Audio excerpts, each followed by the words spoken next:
Les eaux boueuses du Mékong témoignent de l'histoire de la terre qui l'irrigue et sculpte depuis des milliers d'années. Ces tourbillons racontent l'histoire des hommes qui ont peuplé ces rives et les secrets des pays qu'ils traversent. Le Mékong est le cœur et l'âme du sud-est asiatique. 12e plus long fleuve du monde, le Mékong roule ses eaux sur 4800 km. Il prend naissance au pied d'un pic que les nomades tibétains appellent la Zagongma. Ces sources ont été découvertes à 5224 mètres d'altitude par une équipe sino-japonaise en 1994.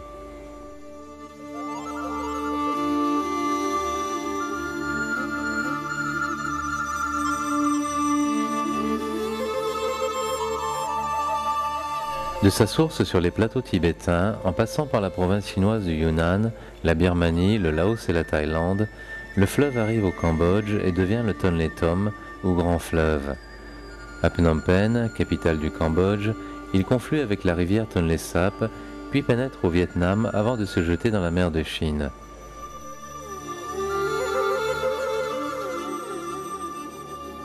Le bassin inférieur du Mékong, qui comprend le Laos, la Thaïlande et le Vietnam, compte une population de 60 millions d'habitants et possède une diversité ethnique et culturelle des plus riches. La majorité des habitants sont fermiers ou pêcheurs. Un tiers de la population de ces pays survit seulement avec quelques dollars par jour. Les ressources apportées par le fleuve et les zones inondées constituent une contribution précieuse, améliorant considérablement la vie de ces gens. Le Mékong représente ainsi l'une des plus grandes réserves de poissons et d'animaux aquatiques au monde. Il faut quelques heures de remontée du fleuve pour accéder à ce petit village de la province de Kompong Cham, qui vit complètement isolé sur le Mékong. Les habitants de Tonlé Tout survivent uniquement grâce aux pêches quotidiennes dans le Mékong et à un peu de riziculture. La pêche n'est pas seulement une activité, c'est un mode de vie à part entière. Pendant la saison des pluies, ce village de 40 familles vend une partie de ses prises à des colporteurs qui viennent chercher les poissons. À Tonlé Tout, rien n'est plus important que la pêche. Certains habitants n'ont jamais quitté le village. Ici, sans le Mékong, la vie ne serait pas possible. Ici, les hommes ne font que pêcher et cultiver le riz. Ils commencent dès leur plus jeune âge et ne s'arrêtent jamais. Pendant la saison des pluies, quand la décrue guide la migration des poissons vers le fleuve, les prises journalières atteignent jusqu'à 80 kg par pêcheur.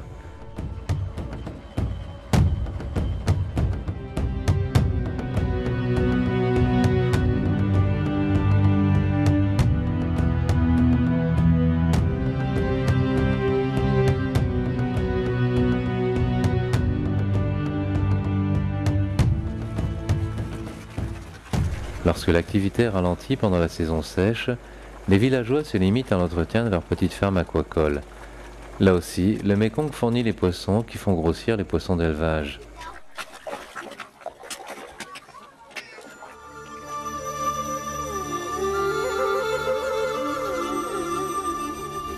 Pendant la saison des pluies, les zones inondées autour du Mékong constituent un réservoir de pêche aussi vaste que l'Irlande. Ceci explique des modes de vie principalement axés sur la pêche, que ce soit sur les affluents reculés ou à l'embouchure du Tonlé Sap et du fleuve à Phnom Penh.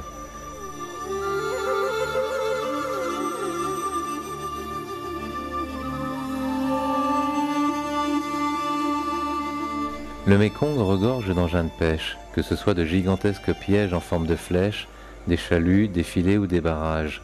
La diversité des engins reflète celle des facteurs environnementaux et sociaux. 40 techniques différentes sont utilisées au Laos et plus d'une centaine au Cambodge, des plus rudimentaires aux plus sophistiquées. Le Mékong est un acteur économique puissant en termes de transport et communication, mais sa plus formidable richesse reste le secteur de la pêche.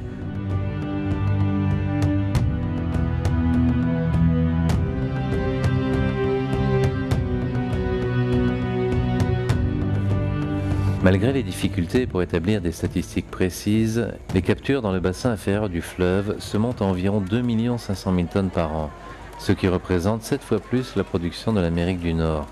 Le revenu des pêcheries cumulé avec ceux de l'aquaculture et des produits dérivés sont estimés à 2 milliards de dollars par an.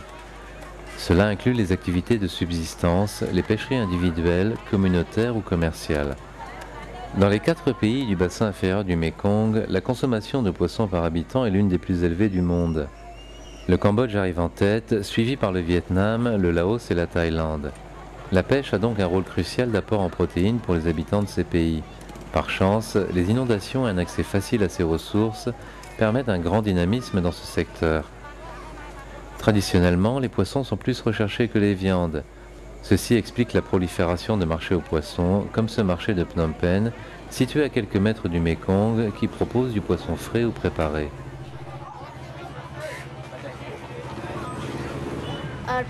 Ce pêcheur du Mékong est l'un des fournisseurs du marché. Il travaille de façon traditionnelle en utilisant un filet. Cette activité lui rapporte en moyenne 100 $ par mois.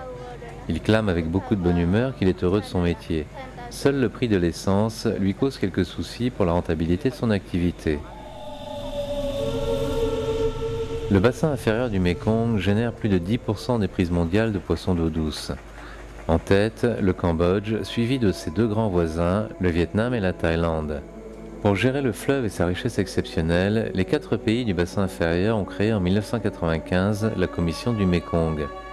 Avec l'appui d'instituts scientifiques et d'experts internationaux, plusieurs programmes nationaux et régionaux tentent de mieux connaître et de protéger cette ressource naturelle vitale, et aussi de protéger les espèces en danger, telles le poisson-chat géant. Surnommé le roi des poissons dans la région, figure emblématique et ambassadeur du fleuve, le poisson-chat géant se prend parfois dans les filets des pêcheurs. Si cette espèce actuellement en voie de disparition parvint à survivre, ce serait le signe que le fleuve et ses ressources restent globalement en bonnes conditions, et ce serait aussi gage de sécurité alimentaire pour ses habitants.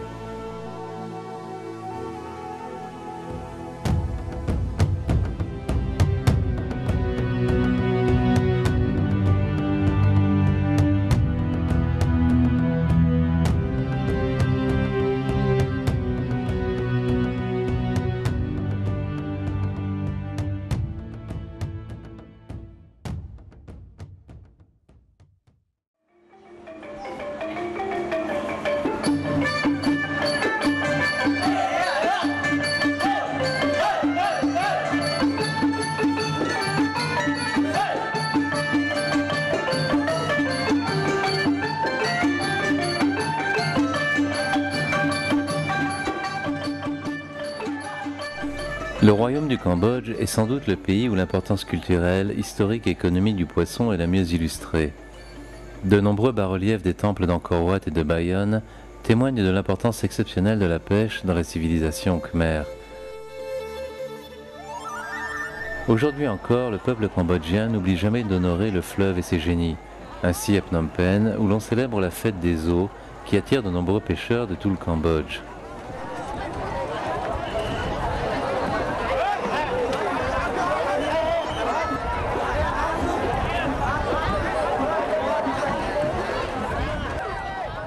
Il y a beaucoup plus de protocoles le jour des pêcheries, où le Premier ministre Hun Sen souligne que des efforts sont nécessaires pour préserver les ressources naturelles du Mékong et du Tonlé Sap.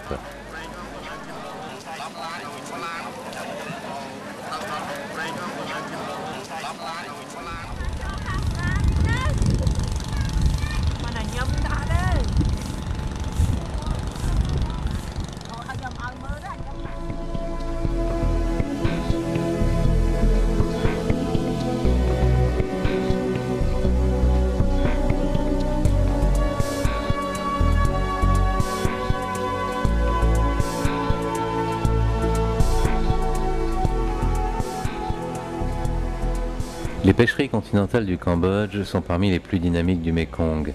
Les pêcheries à grande échelle, appelées aussi l'eau de pêche, représentent 18% de la production du pays, soit environ 65 000 tonnes chaque année.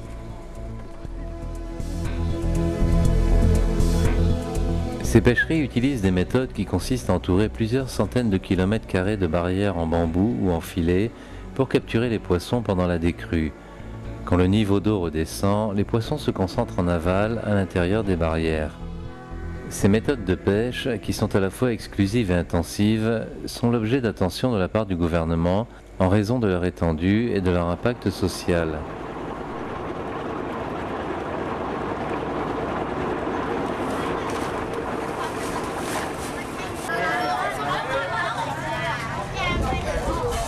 Les pêcheries à échelle moyenne utilisent le plus souvent des bateaux à moteur et leur prise varie entre 85 000 et 100 000 tonnes par an.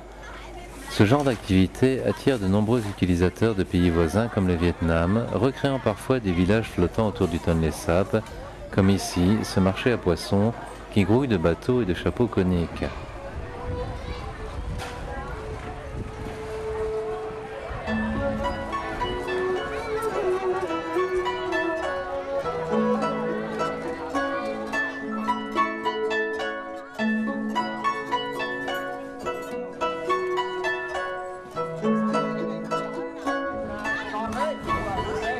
Les pêcheries cambodgiennes attrapent également d'autres espèces aquatiques inattendues comme les serpents d'eau. Ils sont très prisés car utilisés comme nourriture pour les fermes de crocodiles qui ont proliféré autour du lac. Voilà quelques années, c'était une bonne niche commerciale suite à la demande de peaux de crocodile en Thaïlande. Mais cette activité est aujourd'hui en déclin et il y a un risque que les crocodiles retournent à leur habitat naturel.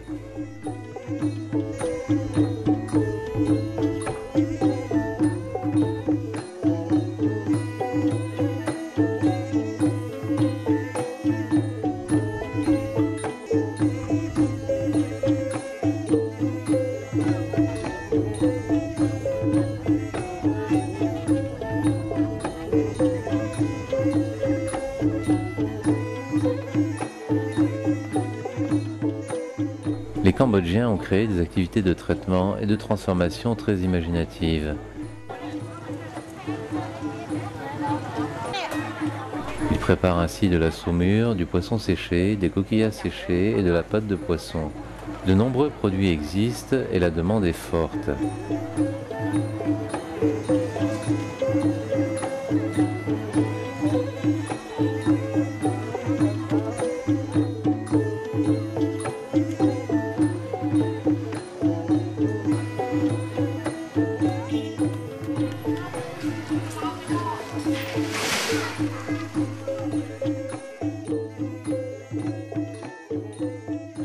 Le Cambodge est toujours le pays le plus pauvre de l'Asie du Sud-Est et ses habitants utilisent les ressources de la pêche principalement pour se nourrir. En ce qui concerne les pêcheries à petite échelle, aussi appelées pêcheries familiales ou de subsistance, aucune licence n'est requise. Cette catégorie de pêche se déroule dans tout le pays, près des habitations, dans les rizières et même dans les petites mares. Les pêcheries familiales prélèvent près de 200 000 tonnes de poissons par an, soit plus de 50% des captures totales. Les ressources aquatiques sont la première source de nourriture du Cambodge et représentent plus de 50% de la consommation en protéines. Les habitants font preuve d'une grande imagination à travers de nombreuses recettes locales.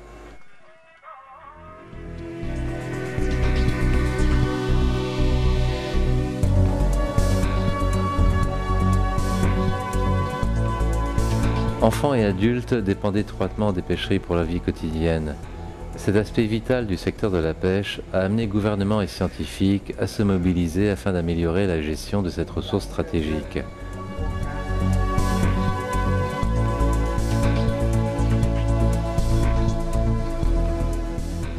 Depuis l'année 2000, le gouvernement a voté des réformes radicales qui ont divisé par deux les pêcheries à grande échelle et qui aident les petites communautés de pêcheurs à accéder à de nouveaux domaines de pêche récemment créés.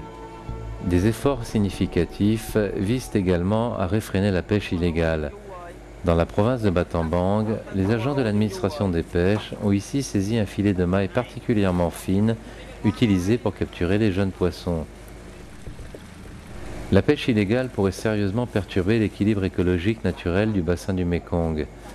Ceci pourrait à son tour altérer le système de consommation sur lequel il est basé, ainsi qu'une société qui a prospéré grâce à la pêche et aux poissons depuis plusieurs siècles.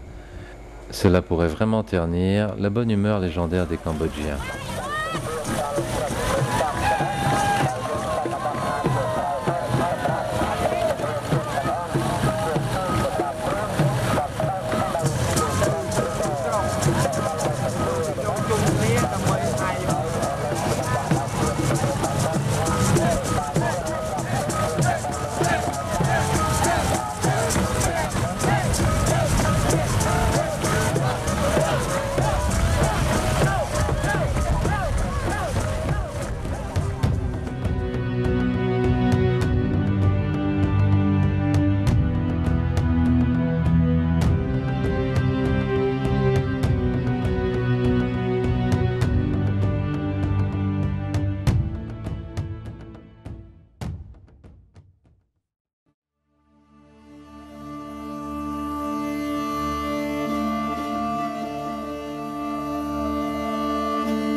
Le lac Tonlé Sap, qui signifie lac d'eau douce en khmer, est aussi connu sous le nom de Grand Lac du Cambodge.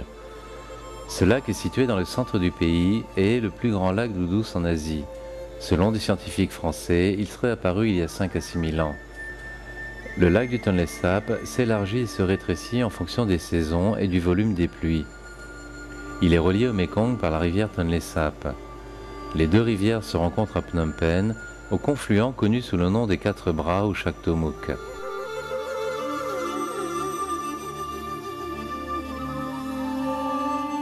La surface du lac quadruple de 3000 km² en saison sèche à plus de 12 000 km² en saison des pluies.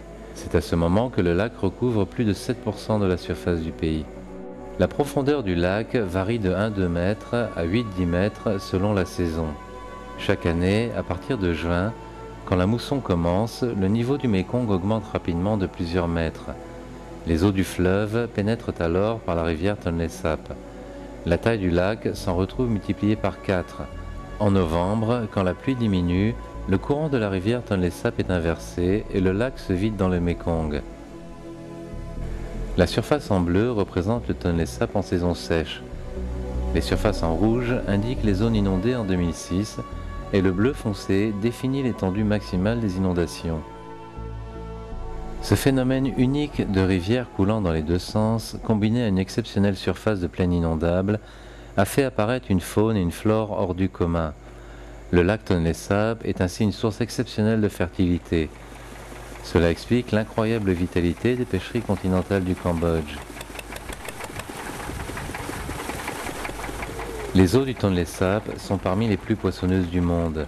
Près de 300 espèces de poissons ont été identifiées et plus de 80 d'entre elles sont régulièrement pêchées. La raison principale de cette abondance est l'inondation saisonnière de près de 20% du pays. Ce phénomène permettant un enrichissement mutuel des écosystèmes aquatiques et terrestres.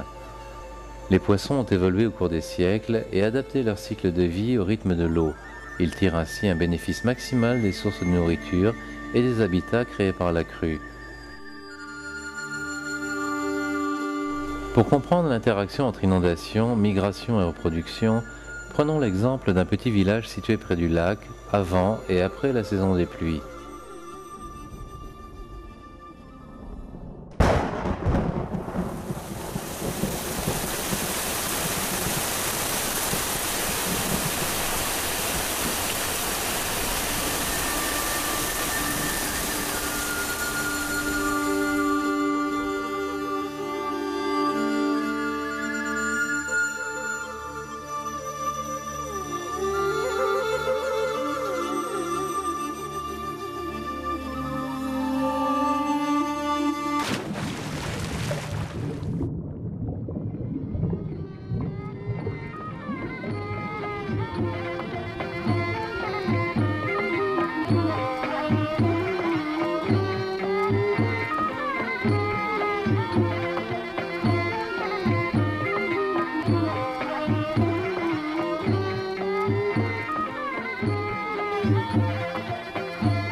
Les gens vivant autour du lac se sont adaptés à cet environnement unique.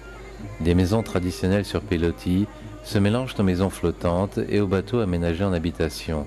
Ces derniers sont le lot des pêcheurs les plus pauvres.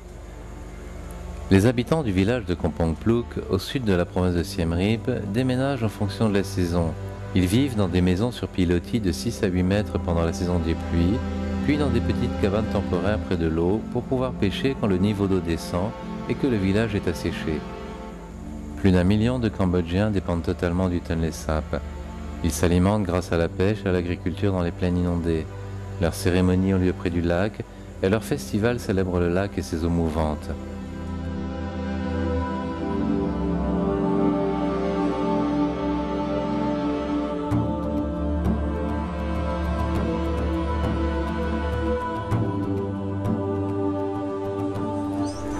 Dans le village de Prektual, les habitants pêchent et gèrent des fermes de crocodiles.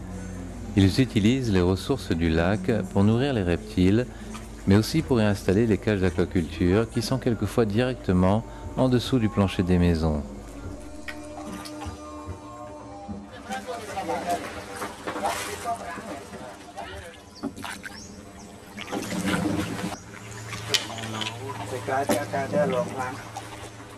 Cette femme utilise un canoë pour vérifier ses filets dans la forêt inondée. Obligée de reprendre cette activité à cause du handicap de son mari, elle travaille également en tant que guide pour les scientifiques étudiant cette région.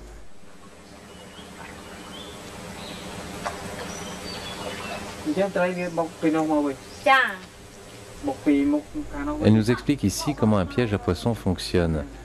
Grâce à un système de plusieurs réservoirs et goulots, les poissons sont concentrés à l'extrémité du piège.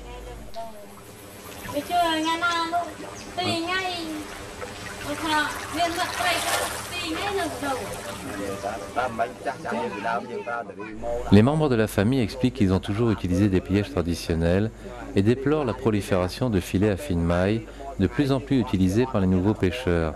Pour eux, la politique stricte de saisie de tout filet non conforme à la loi est une bonne initiative.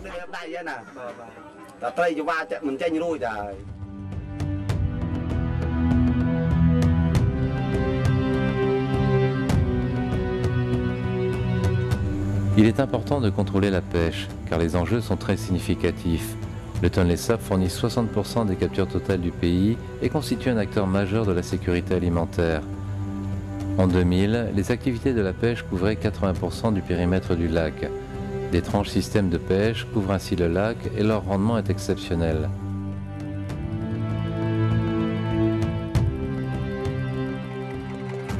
Ce paysage de pièges, cet enchevêtrement de filets et d'énormes structures filtrant l'eau n'est pas le seul souci. L'explosion démographique et le boom touristique du Cambodge ont déplacé la population vers les villes, ce qui par la suite a augmenté et délocalisé les besoins en eau. Ainsi, les projets d'irrigation affluent dans la province de Siem Reap et autour du site touristique d'Angkor Wat.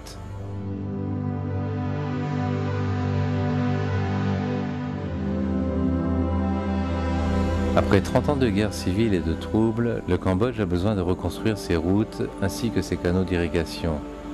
Ces structures n'ont jamais été évaluées auparavant, mais il s'agit désormais de répondre à une question vitale. Quels sont leurs impacts sur les pêcheries ?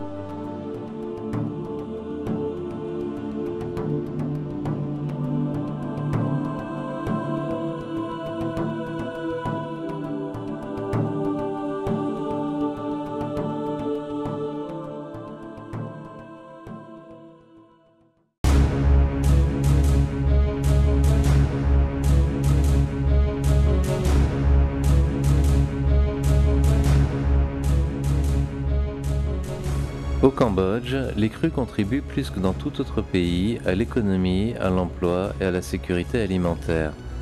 Toutefois, la productivité naturelle des plaines du Tonlé Sap pourrait chuter si la crue annuelle, l'habitat des poissons et leur migration étaient trop perturbés par la multiplication d'infrastructures mal conçues.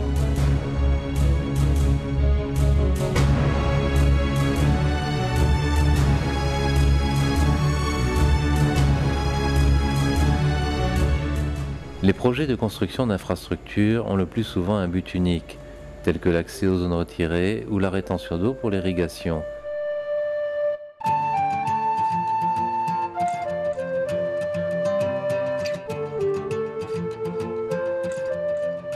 Cependant, ne prendre en compte qu'un seul secteur à la fois peut compromettre les besoins d'autres secteurs.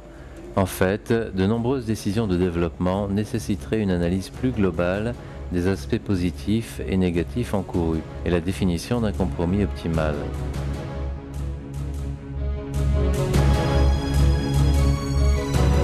En pratique, optimiser la conception des infrastructures pour un meilleur résultat global est difficile et reste un vrai défi.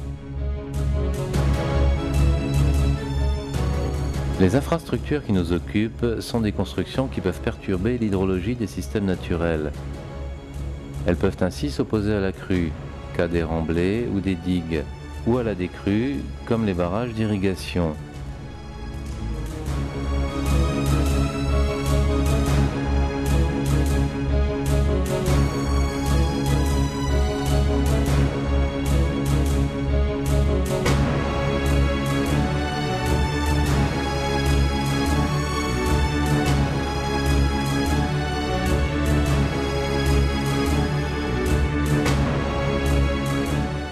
Ces structures peuvent aussi simplement modifier l'écoulement des eaux, comme les routes, les canaux, ou dégrader leur qualité, par exemple les égouts, les mines.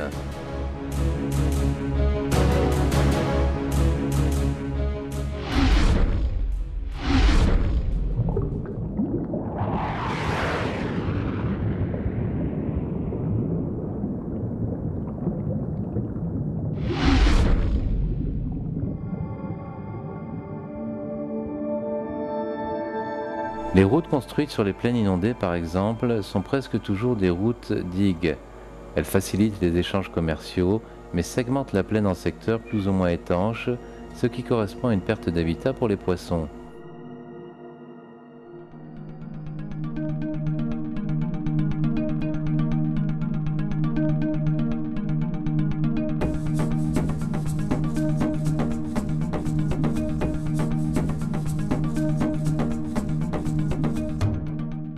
En 2006, la Finlande et la Banque asiatique de développement ont lancé un projet d'étude de l'influence des infrastructures sur les pêcheries du Tonlé Sap.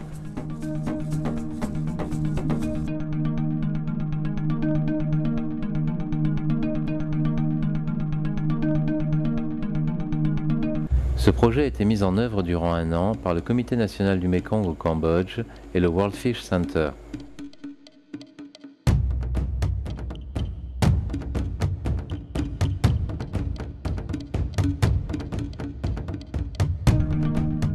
Trois sites d'études reflètent la diversité des infrastructures autour du Tonlé Sap.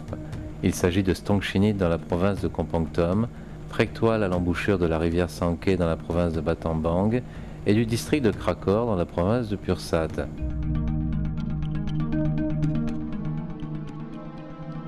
Prektoal est situé sur la rive nord-ouest du lac. C'est le cœur de la réserve de la biosphère du Tonlé Sap. Cette zone protégée fait, paradoxalement, partie du plus grand lot de pêche du Cambodge.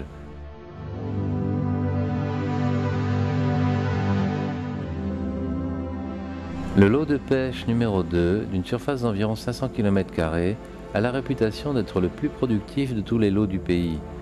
Plusieurs autres lots ainsi que de communautés indépendantes de pêcheurs bordent la rivière Sangke. Ceci constitue un patchwork de groupes sociaux et de situations dans un contexte de pêche intensive.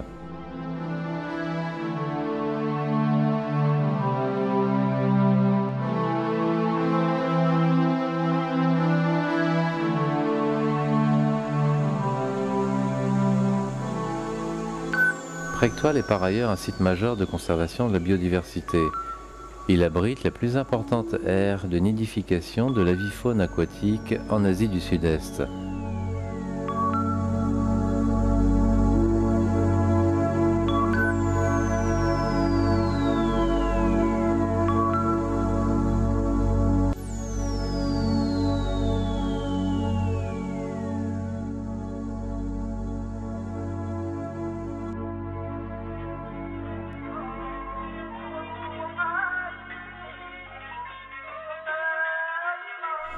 Le site de Pursat illustre l'influence des routes d'un point de vue socio-économique aussi bien qu'écologique.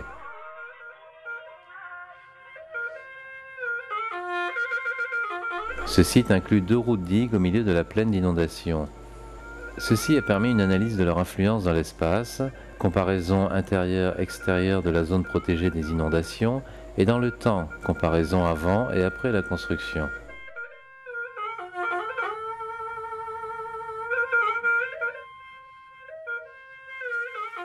Stongchinit est un site où depuis 2001, un grand périmètre d'irrigation a été développé. Il est situé à environ 100 km en amont du Tonlé Sap, le long de la rivière Chinit qui se jette dans le lac. Un grand barrage a été construit sur la rivière et les migrations des poissons en seront sans doute affectées. Cependant, une passe à poissons a été mise en place pour tenter de remédier aux effets négatifs de ce barrage.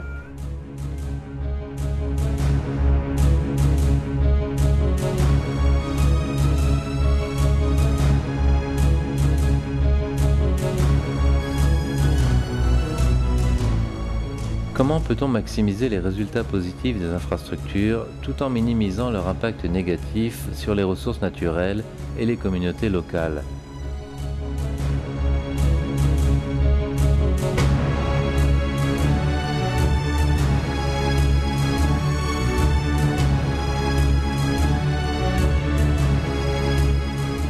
Cette question requiert une approche multidisciplinaire, puisque les modifications hydrologiques influencent l'environnement et les ressources aquatiques, qui, à leur tour, influencent les moyens d'existence des habitants et finalement le tissu socio-économique.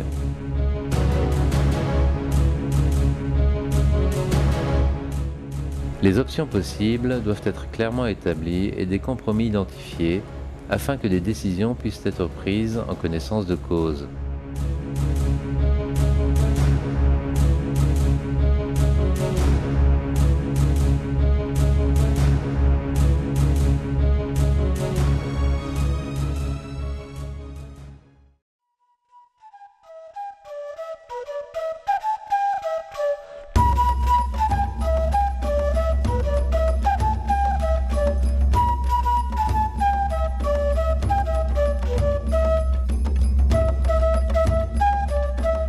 L'eau est le facteur qui conditionne le plus le fonctionnement des plaines d'inondation.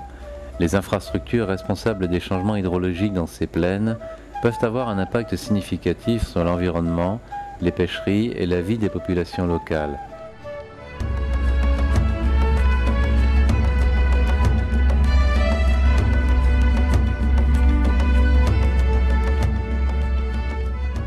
Le Tonlé-Sap fonctionne depuis des siècles sur un subtil équilibre entre hydrologie, faune, flore et variations saisonnières.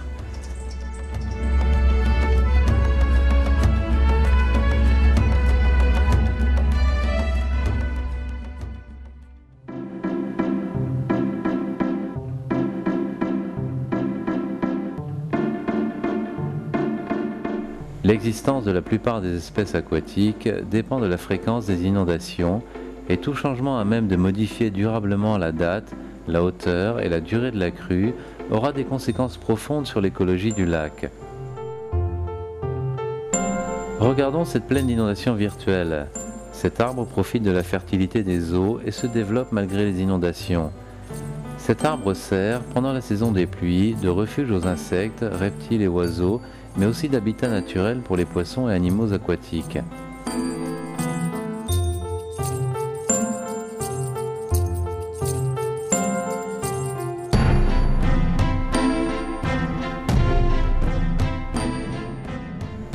Le tronc de l'arbre permet le développement d'organismes microscopiques et d'algues qui deviennent source de nourriture pour le zooplancton et les poissons. Ces derniers serviront à leur tour de nourriture aux prédateurs. Une chaîne alimentaire est créée.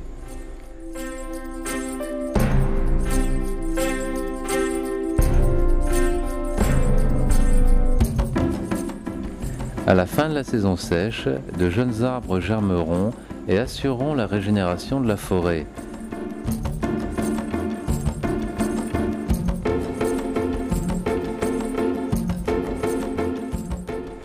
Cette organisation naturelle explique pourquoi tant de poissons d'eau douce sont attirés par les plaines inondables et pourquoi ces dernières sont si fertiles.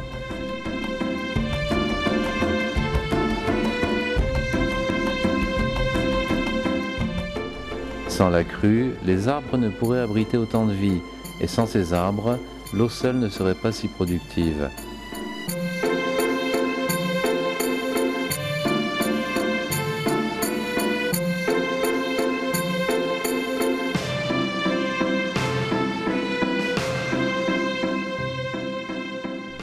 Voyons ce qui pourrait arriver si le niveau d'eau était maintenu 1 mètre plus haut en saison sèche par la construction d'un barrage à effet régulateur.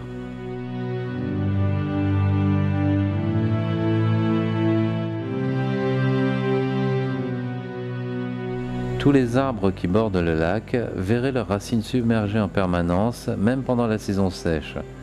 Si leurs graines ne peuvent germer sous l'eau, alors la forêt disparaîtra après quelques années.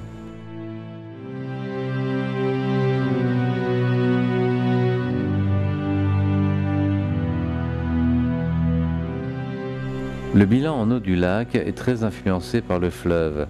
Près de 60% des eaux du Tonlé-Sap proviennent du Mékong, alors que 30% seulement proviennent de ses affluents. Le reste résulte des pluies sur le lac. En conséquent, les infrastructures construites en amont du Mékong auront un fort impact sur l'hydrologie de Tonlé-Sap. Les conséquences les plus sérieuses sont attendues en particulier pendant la saison sèche. À l'échelle du Mékong, 87% des espèces de poissons bien connues sont des espèces migrantes, et nombre d'entre elles migrent entre le fleuve et le Tonlé Sap.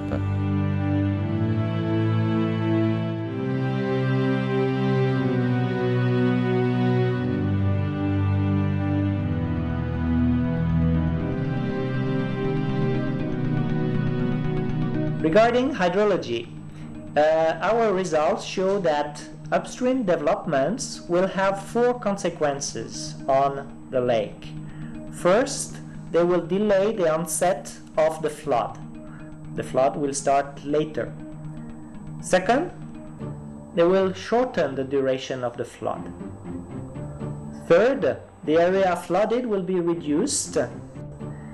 And fourth, there will be a serious reduction of sediments into the Tonlé Sap floodplains, and that means a reduction of fertility.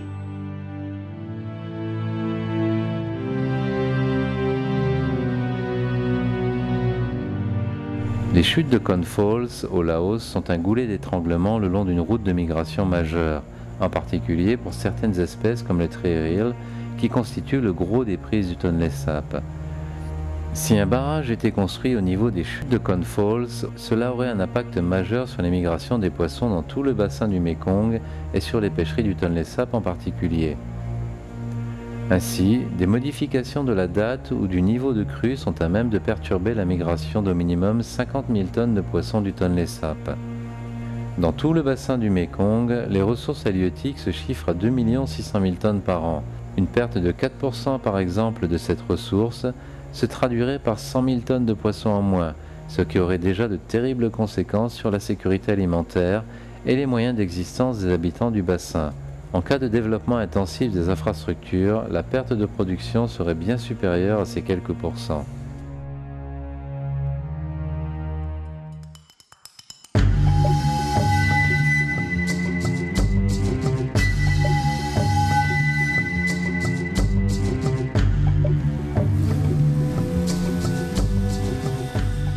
Il est difficile pour lacs et rivières de faire face à une demande en eau qui ne cesse d'augmenter.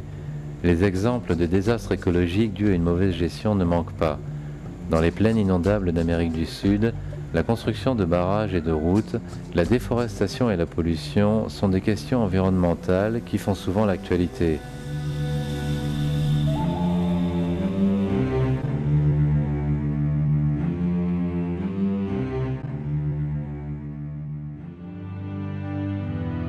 Aujourd'hui, le Tonlé Sap est loin d'une telle dégradation, mais les menaces sont présentes et doivent être considérées avec attention si l'on veut préserver les ressources exceptionnelles de ce lac.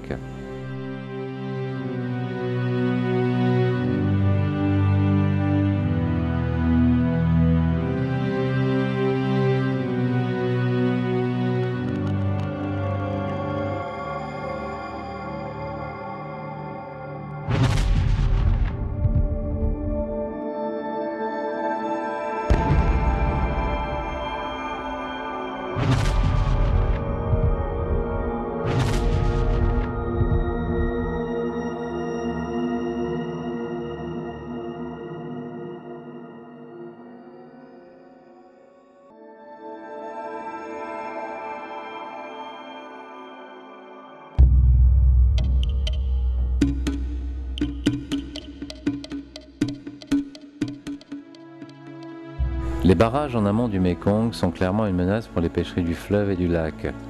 Par contre, les études montrent qu'à l'heure actuelle, l'impact environnemental des petites infrastructures autour du lac reste encore limité. The impact of floodplain roads is not significant. Pour ce qui est de l'abondance des poissons et de la composition en espèces, l'impact des routes de plaine d'inondation n'est pas significatif. Fish species composition. À Pursat, par exemple, les villageois donnent plusieurs raisons au déclin des captures, mais les infrastructures ne sont jamais citées comme en faisant partie. En résumé, les routes sont bénéfiques aux habitants et facilitent même la pêche. Cependant, l'impact négatif à long terme de ces routes qui compartimentent les plaines d'inondation et réduisent ainsi l'habitat des poissons est bien connu dans d'autres parties du monde. Un facteur clé est la manière dont ces routes sont construites et l'attention portée au maintien des échanges hydrologiques à travers ces routes.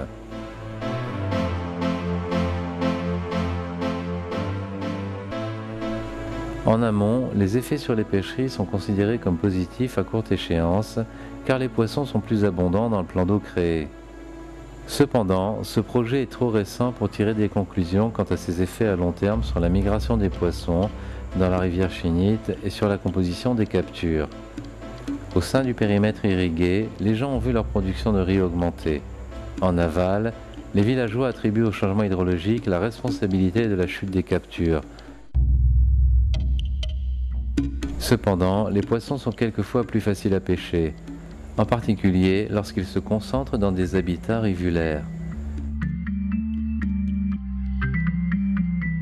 Dans l'ensemble, les migrations de poissons venant du lac Ouyalan risquent d'être bloquées.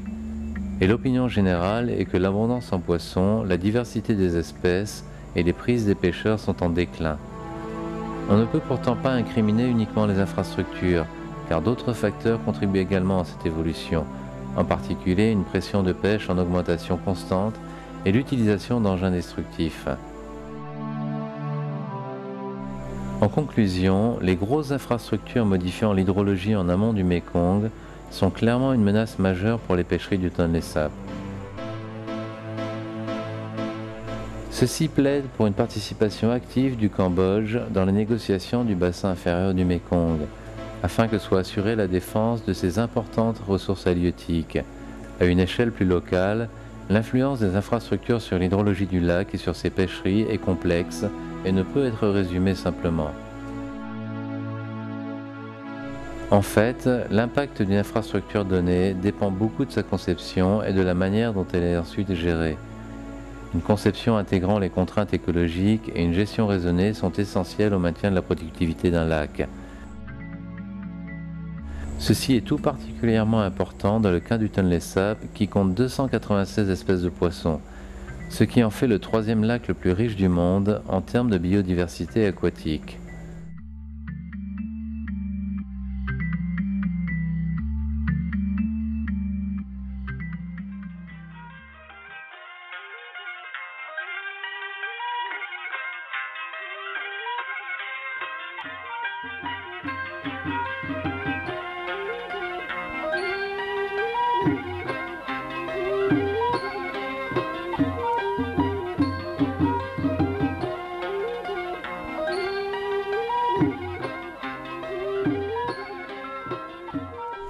En 2006, les pêcheries du Tonlé Sap ont généré 233 millions de dollars et le revenu moyen des familles se montait à 470 $ par an. Ces dernières années, la pression de la pêche a augmenté aux proportions de la croissance démographique et même davantage.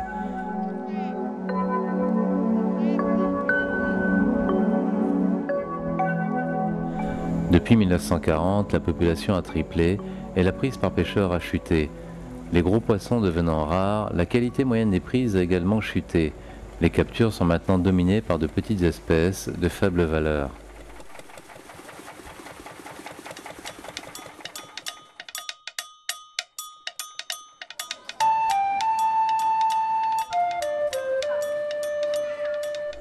Dans le cas du site étudié à Pursat, les villageois confient que les routes nouvellement créées leur ouvrent l'accès aux services publics et au marché. Un accès facilité au marché est particulièrement appréciable dans le cas des poissons qui ne se conservent pas longtemps.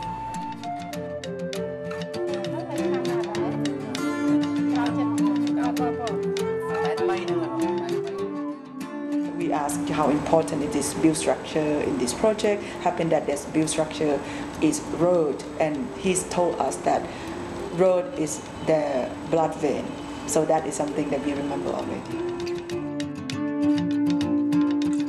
L'amélioration des transports a aussi stimulé la production de biens commercialisables et en particulier le marché local de fruits, de volailles, de bétail et de médicaments. La conséquence a été une contribution plus réduite de la pêche aux revenus des familles dans les villages étudiés. La pêche reste la principale source de revenus dans certains villages, mais a été dépassée par la riziculture dans d'autres villages.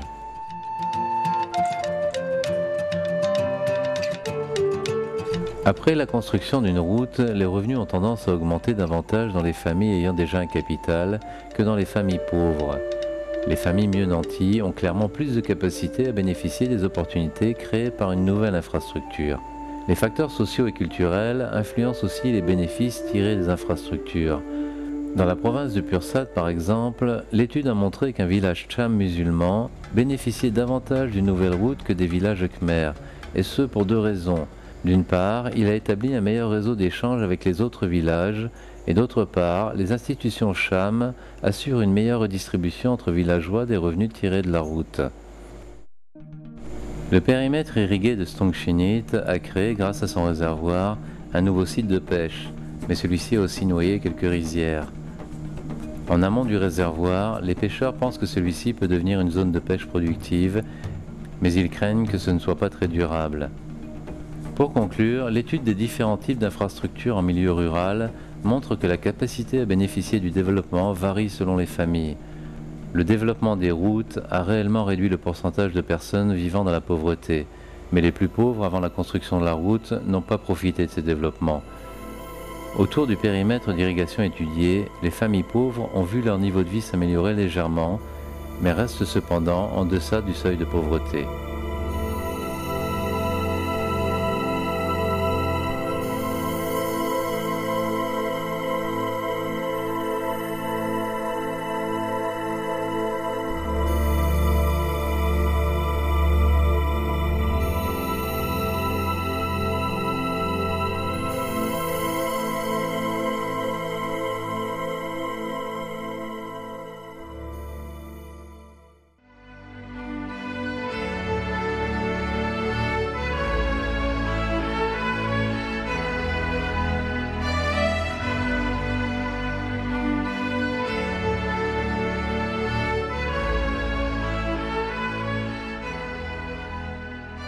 Quelles sont les conclusions générales quant à l'influence de nouvelles infrastructures autour du Tonlé Sap et en amont? Au niveau du bassin du Mékong, de nouvelles infrastructures se mettent peu à peu en place. Le développement hydroélectrique est une tendance forte. L'altération de l'hydrologie du fleuve n'est pas seulement due à la poussée de l'hydroélectricité, elle est aussi le fait du développement de l'irrigation et de l'endiguement contre les crues. Il est aujourd'hui clair que la modification du débit du Mékong aura un impact important sur les pêcheries cambodgiennes.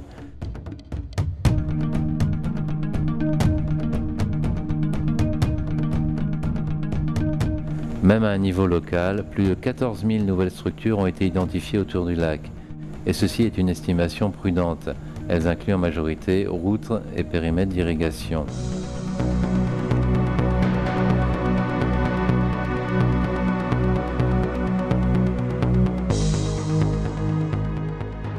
Le Premier ministre Samdech Hun Sen a souligné la nécessité de diriger les investissements institutionnels et des bailleurs vers les secteurs prioritaires identifiés par le gouvernement.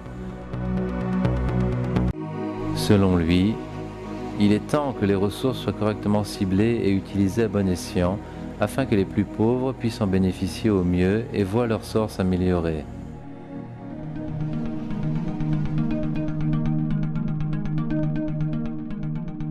À la lumière de cette directive et compte tenu du bilan effectué, quelques recommandations peuvent être proposées.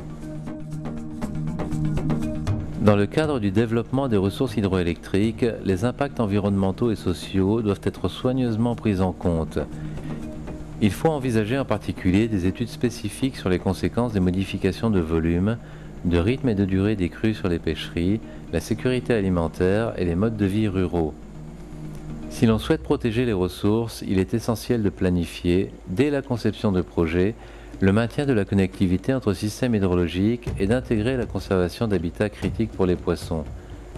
Ceci doit inclure un apport d'eau suffisant au fonctionnement normal des systèmes aquatiques naturels.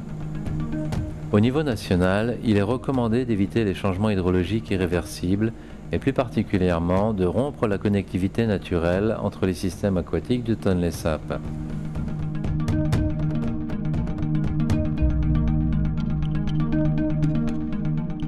La planification des routes doit prendre en considération les groupes sociaux les plus pauvres et envisager de quelle manière les faire bénéficier davantage des routes construites. Pour cela, il est nécessaire d'adopter une approche décentralisée, incluant les institutions locales et des consultations systématiques entre les parties concernées au niveau national et au niveau local. Une formation spécifique des conseils communaux est nécessaire afin de mettre en place une communication réelle entre agents locaux du gouvernement, ingénieurs et villageois. Ceci favoriserait un partage plus équitable de l'eau et aiderait à limiter les conflits sociaux. En conclusion, la situation actuelle est favorable, car la qualité environnementale et la productivité du Tonlé Sap sont toujours très bonnes. Assurer un avenir équilibré et prospère aux générations futures en préservant la richesse exceptionnelle des ressources naturelles du pays reste néanmoins un défi de taille pour les gestionnaires et les politiques dans les années à venir.